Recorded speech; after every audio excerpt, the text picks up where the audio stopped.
반갑습니다. 추석 잘 보내시고 계시죠? 추석 선물이 될 만한 코인을 준비를 했는데 누누이 이야기했던 바로 스웨트 코인입니다. 스웨트 코인이 지금 스웨트 월렛 앱을 출시를 했고요. 9월 13일 날까지 카운트다운을 발표했죠. 이게 제가 어제 자료 모았던 거니까 이제 이틀 남았던 건데요. 탑급 거래소에 상장이 될 것이다라고 얘기를 했고, 상장이 되면 당연히 그때부터는 이제 현금화가 가능한 겁니다. 앞으로 얼마나 더 올라갈지 기대가 되고, 전 개인적으로 GMT보다도 스웨트 코인이 더 잘 갈 수 있을 그런 프로젝트라고 생각을 해서, 아직도 이 스웨트 코인 Move to Earn 안 하시는 분들은 제가 댓글창에 스웨트 코인 다운만 받고 그저 걷기만 하면 코인이 모아지는데, 그 모아진 코인으로 상장이 된 거에 팔 수도 있고 사용을 좀 해보시면 좋을 것 같습니다. 건강도 찾으시고 돈도 버세요. 돈 버. 자, 돌아오는 주 가장 큰 이슈 보겠습니다. 한국 시간으로 9월 13일 화요일 날 저녁 9시 30분에 미국 CPI가 또 이제 발표가 됩니다. 지금까지 예상치는 약 8.7%를 보고 있는데, 예상보다 높게 8.8, 9% 나오면 여전히 인플레이션이 잡히지가 않고 심각하다는 거고, 그러면 증시와 코인에게는 좀 악재의 뉴스가 될 겁니다. 예상보다 낮게 나오면 8.3, 4%대로 나오면 땡큐죠. 예상보다 낮게 나왔다는 것 자체가 인플레이션이 잡혀가고 있다는 거고, 파월이 늘 얘기한 우리는 뭐가 돼도 인플레이션 잡는 거에 목숨을 걸겠다. 페인이 생겨도 고통이 있어도 잡겠다고 했는데 잡혀가고 있으면 금리 인상을 빡세게 할 이유가 없지 않습니까? 그래서 그것도 좀 보셔야 될 것 같고, 8.7% 딱 비슷하게 나온다. 그러면 이거는 선반영이라 어차피 9월 13일 날 전까지는 조금 하락이 나오고, 그 13일 날 이 발표가 나온 뒤에는 반등이 될 거라고 봅니다. 그래서 그렇게 생각해 주시면 될 것 같아요. 지금 현 상황은요, 추석에 선반영 하락빔이 좀 나왔죠. 18,000 근접까지 나왔다가 반등이 나오고 있고요. 이 반등은 이더리움 랠리, 이더리움 머지까지 랠리가 나온 반등이라고 보고 있습니다. 그래서 오히려 이렇게 뉴스를 앞두고는 쭉 랠리가 나오다가 랠리 후에 추락 가능성이 좀 있어 보이니까 지금 여러분한테 기회 주는 잡알트들, 업비트나 빗썸에서 가두리 펌핑하듯이 펌핑했을 때 빠져 나오셔야 됩니다. 혹시나 펌핑 한 거 매수하시면서 쫓아가다가 물리면 그것도 타격이 있으실 수 있으니까 참고하시면 좋겠습니다. 이거 설거지 당하시면 안 될 것 같고요. 밑에서 잡으셔서 올랐을 때 파는 거지, 오르고 있는데 또 잡으면 물릴 가능성이 있으니까 요거 제발 조금 조심하셨으면 좋겠습니다. 저번 영상에서 9월 한 달간 지켜봐야 하는 포인트가 5개에서 잭슨홀 미팅 끝났고, 마운트 꺽스 끝났고, 추석빈 끝났고, 이제 요 9월 15일 이더리움 POS 전환을 앞두고 이 기대감 랠리가 반영이 되고 있고, 그 다음 9월 22일 날 FOMC가 남아 있습니다. 요 인플레이션 잡겠다, 금리 인상 되겠다, 요거가 지금 이 발표 9월 13일 날 발표가 좀 가만히 될 거라 요것도 이제 같이 보면 좋을 것 같습니다. 계속 게리 겐슬러가 비트코인 빼고는 다 증권형 토큰이라고 발언을 하면서 위기감을 고조시키는데, 이래서 이제 SEC보다 CFTC에서 맡아서 크립토를 관리해야 하는 이유가 또 점점 생기고 있죠. 9월달 계속 좀 체크하면 좋을 것 같습니다. 현물 2만 불 밑으로는 역시 분할 매수가 참 좋은 타이밍 같고요. 선물은 어차피 매일매일 단타로 하는 거니까 그날 어떤 코인인지 상관없이 트레이딩 하시면 됩니다.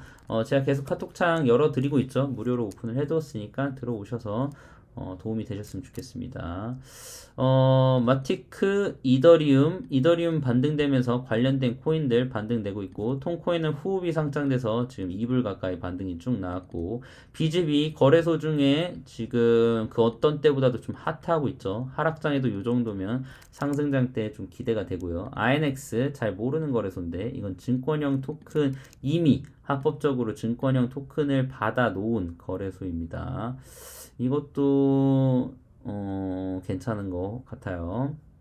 관련된 코인들, SFP랑 레이븐이 최근에 엄청난 상승을 보여준 이유는 이더리움 채굴자들이 레이븐으로 눈을 돌릴 수 있다라는 또 기대감이 있기 때문에, 레이븐이랑 이클이랑 파일코인 등 요런 쪽에도 지금 눈여겨보지고 있는 게 생각이라고 생각합니다. 축하드립니다, 레이븐 홀더분들. 인사이트 뉴스 가죠.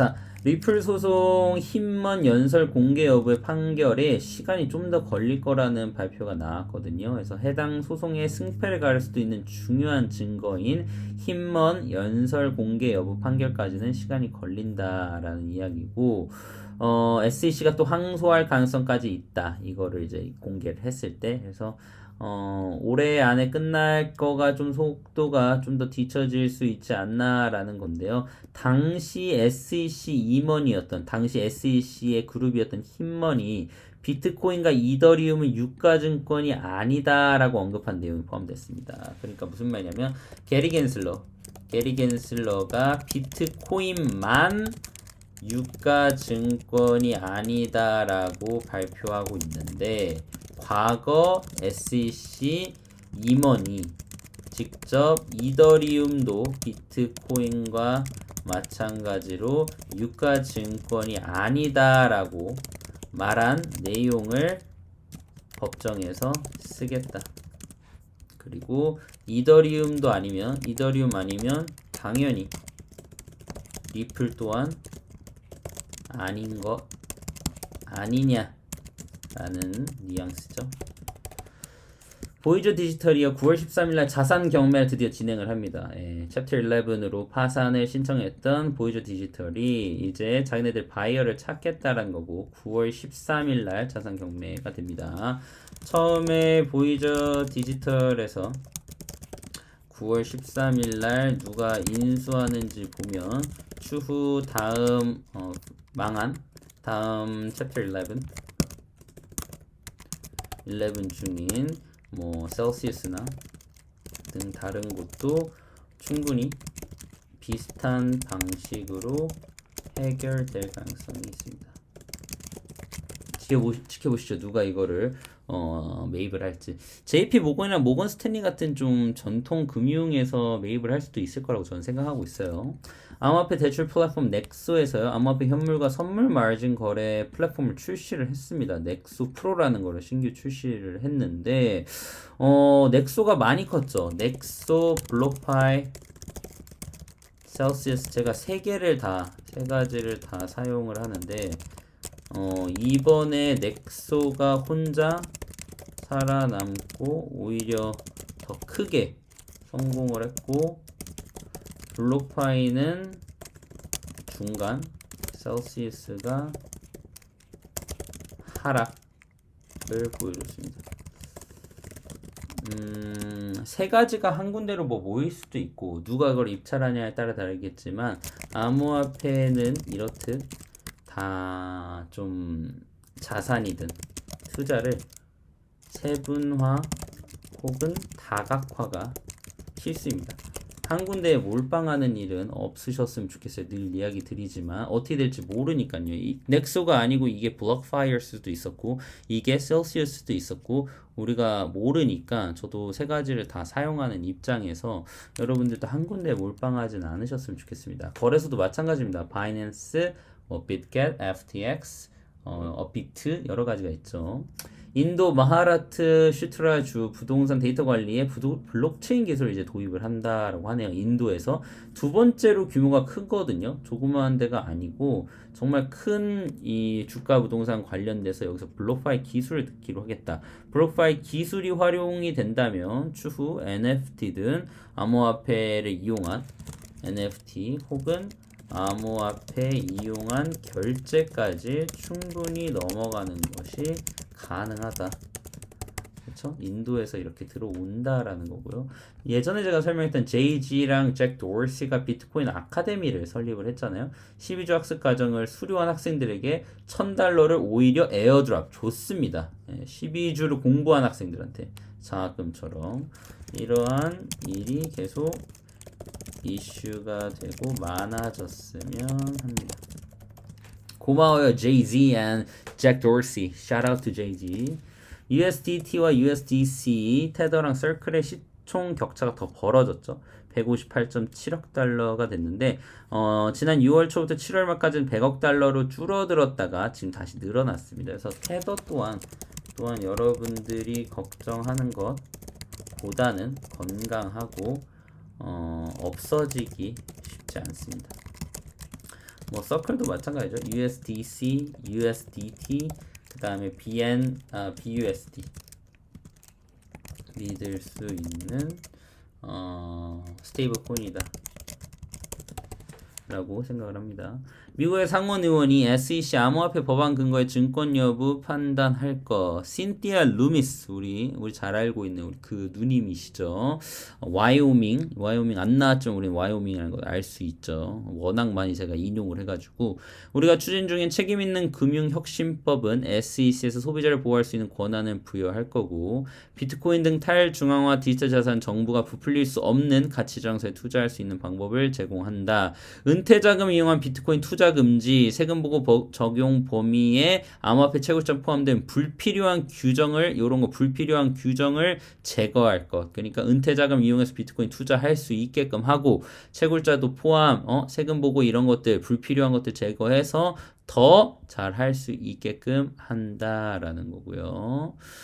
상품 선물 거래위원회는 현물 시장을 규제할 것. CFTC에게도 지금 역할 분담을 좀 하겠다는 거죠. 스테이블 코인 같은 경우는 은행 쪽에 발행 권한을 부여해야 한다라고 이야기를 하면서 계속 우리 로비스트들과 함께 신티아 루미스 의원이 힘을 내주고 있습니다. 미국 증권거래위원회 SEC가 선물상품거래위원회 CFTC에 비증권성 토큰과 암호화폐 시장에 대한 관할권 가는 것에 대해 지지를 표명했습니다. 시간이 흐를수록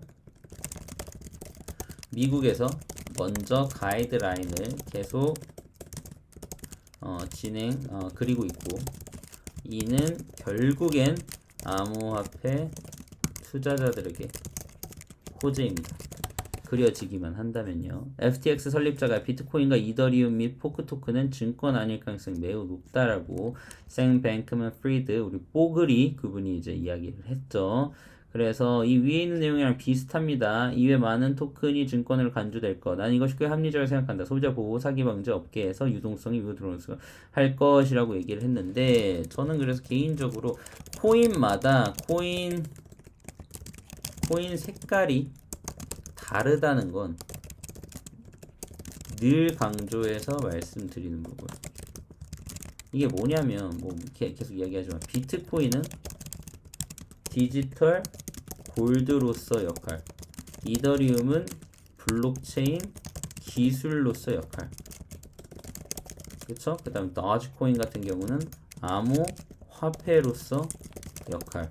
이렇게 다 역할이 다르니 관련돼서 맞는 코인들이 들어오기를 바랍니다. 가이드라인이 필요하다는 겁니다. 비트코인이랑 도지코인이랑 똑같이 관리할 수는 없잖아요. 싱가포르 최대 은행 DBS, 저희가 좋아하는 은행이죠. 샌드박스 메타버스의 가상 토지를 은행이 구입을 했습니다. 마치 신한은행이 구입한 것처럼. 샌드박스는 진짜 꾸준하게 잘 만들고 있어요. 최종 승자가 될 수도 있지 않을까라는 생각도 합니다. 샌드박스가. DBS Better World를 구축한다. DBS 메타버스에 진출한 최초의 싱가포르 은행이 되었다. 확실히 싱가포르가 금융권이 계속 블록체인 관련 업계를 선점하고 있습니다. 싱가포르 한번 방문하고 싶네요. 곧. 미국 백악 관의 환경보호소는 암호화폐 채굴에 대해 다음과 같이 기술하고 있습니다. 만약 암호화폐 채굴 등 환경 파괴를 줄이는데 효과가 없다는 것이 입증된다면 정부 당국과 의회는 암호화폐 채굴을 위해 에너지 지배를 제한시키거나 제거하기 행정 조치 및 입법을 모색해야 할 것입니다. 하지만 암호화폐 채굴 등 환경 파괴를 줄이는 데 효과가 있다. 혹은 그렇게까지 에너지를 소모하지 않는다. 다라는 게 유지가 되고 과학적으로 밝혀진다면 국가에서 나서서 보호할 것. 이거는 오히려 조화가 될 수 있겠죠. 오케이, 그렇습니다. 2022년도 여러분 올타임 하이 하시고 지금 반등 나올 때 여러분들 풀매수가 아니라 분위기 보시면서 다시 한번 하락이 나오는 요 FOMC 관련돼서 그때도 계속 분할 매수 하시면서 올해는 잘 버텨나가시길 바라겠습니다. 올타임 하이였습니다.